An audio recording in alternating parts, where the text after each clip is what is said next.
Welcome to Slayer the Alchemist, where we discuss all things heavy metal and hard rock. On today's episode, let's discuss Roger Waters in his Redux redo of Dark Side of the Moon. I did a video not too long ago, like 2 months ago, when he first put out the Money single from this, his redo of Money, and the title of the video was something like Why It's Usually a Bad Idea When Bands Re-Record an Album. I'll link that down below. I'm a fan of Roger Waters.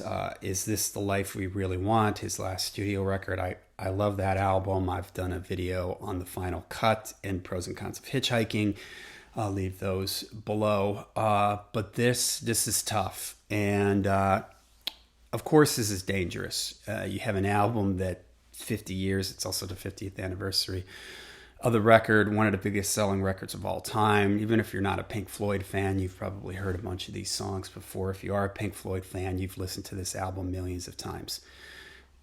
I applaud him for approaching it in this way, reimagining it, not trying to sound like the original album.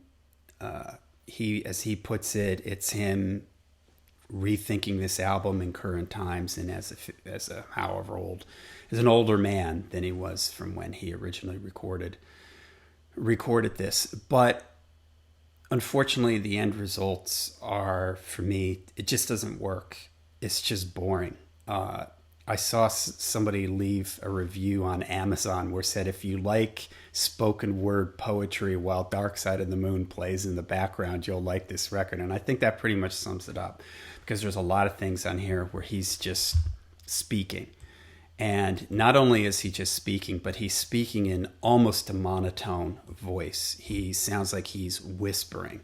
He's right up on top of the microphone, barely talking in this low kind of voice. It's almost like an ASMR thing. And so things like Speak to Me, On the Run, Breathe, The Great Gig in the Sky, he's just talking.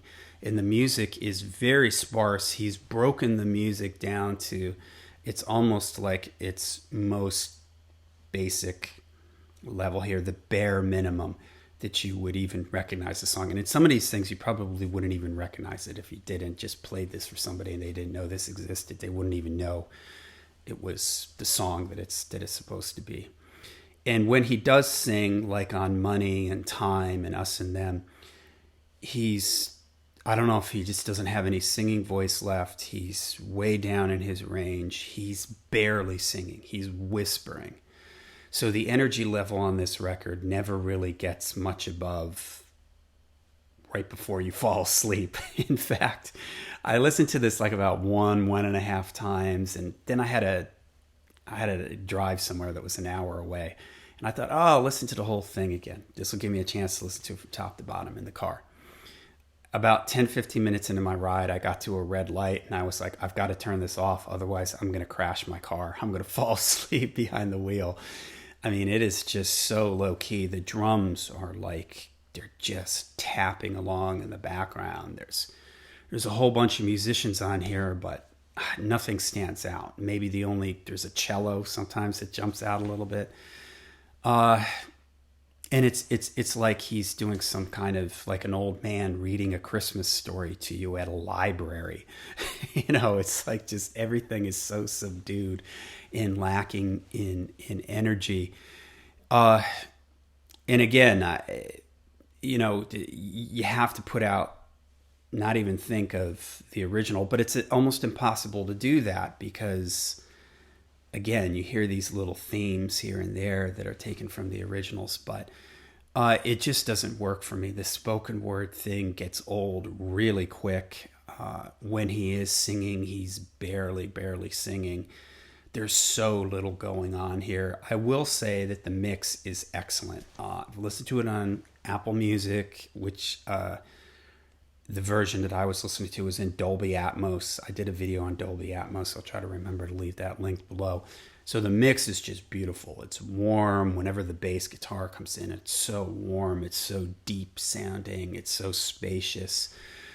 But outside of that, it's really hard to get excited about anything on here. I mean, actually, Money and time and us and them are probably the best things, because again, there's a little bit of singing in them.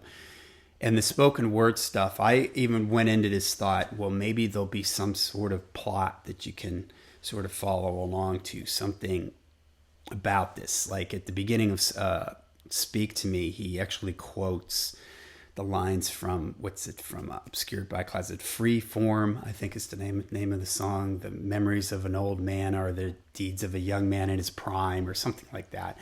And he's sort of speaking that. And I thought, well, maybe there'll be like a storyline that you can actually sort of, but I can't discern anything. It just almost sounds like random lines and phrases that he's reading out. So, and I just kind of feel like it's not worth the energy to even try to figure this all out. So went into it with an open mind, but for me, it's really disappointing. It's so dreary. It drags on so much that I just can't get into it. Maybe at some point in the future, I'll revisit it and something will click. But as of right now, it's just a total disappointment.